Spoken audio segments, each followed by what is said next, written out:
السلام علیکم۔ فارسی کورس کے آج کے ویڈیو لیکچر میں ہم ماضی بعید کے بارے میں پڑھیں گے۔ ماضی بعید کیا ہے، کس طریقے سے بنتا ہے اور اس کی علامتیں کیا ہیں، اردو میں، فارسی میں ہم دیگر افعال سے الگ اسے کیسے پہچان سکتے ہیں، یہ ساری چیزیں ہم آج کے ویڈیو لیکچر میں جانیں گے۔ فارسی میں ماضی مطلق اور ماضی قریب کس طریقے سے بنتا ہے یہ ہم پڑھ چکے ہیں پچھلے اسباق میں، اور مصدر کی ہم علامتیں پڑھ چکے ہیں۔ جن دوستوں نے وہ ویڈیو لیکچر نہیں دیکھے انہیں ملاحظہ فرما لیں۔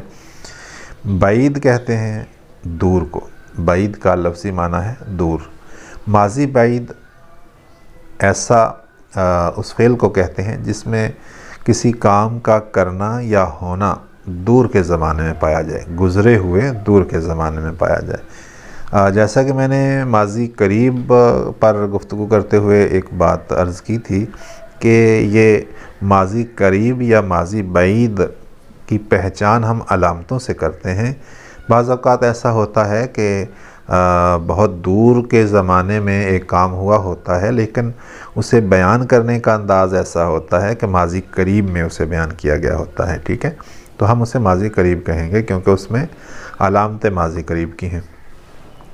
اور اسی طریقے سے بعض اوقات کوئی تھوڑی دیر پہلے گزرا ہوا کام بیان کرتے ہوئے ہم اس انداز سے بیان کرتے ہیں کہ اس میں ماضی بعید کی علامتیں استعمال کرتے ہیں۔ تو اگر ماضی بعید کی علامتیں استعمال کر کے فعل کا اظہار کریں گے تو اسے ماضی بعید ہی کہیں گے، چاہے تھوڑی دیر پہلے ہوا ہو۔ جیسے مثال کے طور پہ اردو میں ماضی بعید کی علامت ہے کہ ماضی مطلق کے ساتھ تھا، تھی، تھے وغیرہ کا اضافہ ہوگا۔ کوئی پوچھتا ہے کہ فلاں شخص کے بارے میں جانتے ہو؟ آپ کہتے ہیں کہ فلاں شخص یہاں آیا تھا۔ ابھی آج ہی کے دن میں اگرچہ وہ تھوڑی دیر پہلے ہی آ کے واپس چلا گیا ہو، لیکن آپ کہہ رہے ہیں وہ آیا تھا، تو تھا کا اضافہ جو ہے ماضی مطلق کے اوپر وہ ماضی بعید بناتا ہے، تو اسے ہم ماضی بعید کہیں گے چاہے آج ہی کے دن کا واقعہ ہے، ٹھیک ہے؟ اور جیسے کہ میں نے ایک مثال دی تھی پچھلے ویڈیو لیکچر میں کہ روایات میں آیا ہے، یہ اگرچہ ابھی تھوڑی دیر پہلے نہیں آیا، ماضی بعید کا زمانہ حقیقت میں دور کا زمانہ ہے، لیکن اس میں علامتیں جو ہے ماضی قریب کی ہیں۔ تو ماضی مطلق کے ساتھ ہے کا اضافہ بتاتا ہے کہ یہ ماضی قریب ہے۔ اگر ہم کسی ایسے کام کا ذکر کرتے ہیں جس سے زیادہ زمانہ گزر چکا ہو، لیکن ذکر کرتے ہوئے ہم ماضی قریب کی علامتیں استعمال کرتے ہیں تو اسے ماضی قریب ہی کہیں گے، ٹھیک ہے؟ تو ماضی بعید ہم نے دیکھا کہ اردو میں اس کی علامت یہ ہے کہ ماضی مطلق کے آخر میں تھا، تھی، تھے وغیرہ کا اضافہ کیا جاتا ہے، ٹھیک ہے؟ اور فارسی میں ماضی بعید کس طریقے سے بنتا ہے اور اس کی علامتیں کیا ہیں وہ میں عرض کرتا ہوں۔ فارسی میں ماضی بعید ماضی مطلق سے بنتا ہے۔ ماضی مطلق بنانے کا طریقہ ہم جان چکے ہیں کہ مصدر سے نون ہٹا دیں تو باقی کا جو لفظ بنتا ہے وہ ماضی مطلق کا واحد غائب ہوتا ہے، پہلا صیغہ ماضی مطلق کا اس سے بن جاتا ہے۔ جیسے مثال کے طور پہ آمدن سے نون ہٹایا، آمد بچا، تو یہ ماضی مطلق کا واحد غائب ہے، ماضی مطلق کا پہلا صیغہ ہے۔ اب اس سے ماضی بعید کس طریقے سے بناتے ہیں؟ ماضی مطلق کے پہلے صیغے کے آگے گول ہے اور بود کا اضافہ کرتے ہیں تو یہ ماضی بعید بن جاتا ہے، ٹھیک ہے؟ آمدن سے ماضی مطلق بنایا، نون ہٹا کے آمد بنا، اور اس کے آگے گول ہے اور بود کا اضافہ کیا تو بن گیا آمدہ بود، ٹھیک ہے؟ تو یہ ماضی بعید کا پہلا صیغہ بن گیا۔ ہم نے پڑھا ہے کہ کسی بھی قاعدے سے جب ہم کوئی فعل بناتے ہیں تو پہلا صیغہ جو بنتا ہے وہ واحد غائب کا صیغہ ہوتا ہے، سوائے امر اور نہی کے۔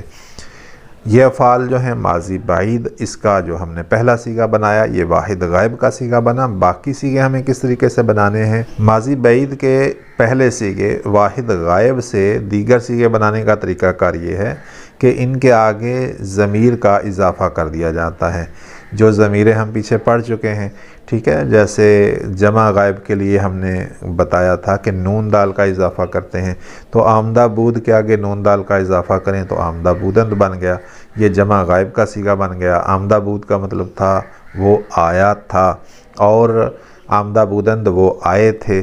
اسی طریقے سے واحد مخاطب کا صیغہ بنانے کے لیے آگے چھوٹی اے کا اضافہ کریں گے تو یہ بن جائے گا آمدہ بودی، اور جمع مخاطب کا صیغہ بنانے کے لیے یہ اور دال کا اضافہ کریں گے تو یہ بن جائے گا آمدہ بودید یا آمدہ بودید، ٹھیک ہے۔ اور اسی طریقے سے آگے میم کا اضافہ کریں گے، واحد متکلم کا صیغہ بن جائے گا آمدہ بودم، میں آیا تھا یا میں آئی تھی، اور آگے یہ میم کا اضافہ کریں گے تو جمع متکلم کا صیغہ بن جائے گا آمدہ بودیم، ہم آئے تھے، ٹھیک ہے۔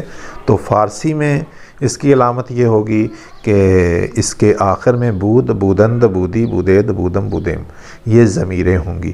یہ ضمیریں ہوں گی تو اس کا مطلب ہے کہ یہ ماضی بعید ہے، ٹھیک ہے۔ اور اردو میں تھا، تھی، تھے وغیرہ آخر میں ہوگا، ماضی مطلق کے آخر میں تھا، تھی، تھے آئے گا تو وہ ماضی بعید ہوگی اردو میں۔ اور فارسی میں ماضی مطلق کے آخر میں گول ہے لگا کر بود، بودند، بودی، بودید، بودم، بودیم یہ ضمیریں زائد ہوں گی تو وہ ماضی بعید کا صیغہ ہوگا فارسی میں، ٹھیک ہے۔ تو یہ پہچان ہے ان کی، اور اس کی گردان لکھتے ہوئے اسی طریقے سے لکھیں گے جس طریقے سے ہم نے ماضی مطلق کی گردان لکھی، ماضی قریب کی گردان لکھی، یعنی شروع میں ہم صیغے کا نام لکھتے ہیں واحد غائب، اور آگے اس کا صیغہ لکھتے ہیں آمدہ بود، آگے اس کا ترجمہ لکھتے ہیں وہ آیا تھا، اسی طریقے سے پھر شروع میں جمع غائب، آگے اس کا صیغہ جمع غائب کا آمدہ بودند، اور آگے اس کا ترجمہ وہ آئے تھے، اسی طریقے سے مکمل گردان کریں گے، ٹھیک ہے۔ اور مختلف مصادر سے آپ نے اس کی گردانیں بنانی ہیں۔ ہر سبق کے اندر 10 مصادر دیے جاتے ہیں، ان کا معنی، ان کے مضارع بتائے جاتے ہیں، تو ہر مصدر سے ماضی بعید کے صیغے، ماضی بعید کی گردانیں اپنے طور پہ بنا کے انہیں پڑھتے رہنا ہے تاکہ آپ کی زبان پہ رواں ہو جائے، اور آپ کو جب آپ کے سامنے ماضی بعید آئے تو آپ کو یہ سوچنا نہ پڑے کہ اس کی علامت کیا ہے، کیسے اسے پہچاننا ہے، یہ فعل کی کون سی قسم ہے، آپ کو آسانی سے آپ اسے پہچان پائیں۔ اور جیسے مثال کے طور پہ ہم مزید 1-2 مصادر سے پڑھتے ہیں، خوردن سے پڑھیں تو خوردہ بود، خوردہ بودند، خوردہ بودی، خوردہ بودید، خوردہ بودم، خوردہ بودیم، ٹھیک ہے۔ اموختن سے پڑھیں اموختہ بود، اموختہ بودند، اموختہ بودی، اموختہ بودید، اموختہ بودم، اموختہ بودیم، ٹھیک ہے۔ تو یہ اسی طریقے سے ان کا ترجمہ بھی کریں گے، اور ترجمے کے اندر جو اردو کا ترجمہ ہم کریں گے تو اس میں ہم دیکھیں گے کہ اردو میں اس کی علامتیں کیا ہیں، ٹھیک ہے۔ تھا، تھی، تھے آگے آنا چاہیے۔ اموختن سیکھنا، اموختہ بود اس نے سیکھا تھا، اموختہ بودند انہوں نے سیکھا تھا، اموختہ بودی تو نے سیکھا تھا، اموختہ بودید تم سب نے سیکھا تھا۔ ماضی بعید کیا ہے، بنانے کا طریقہ کیا ہے، اس کی پہچان اردو میں کیا ہے، فارسی میں کیا ہے، یہ چیزیں آپ اس ویڈیو لیکچر میں جان گئے ہوں گے۔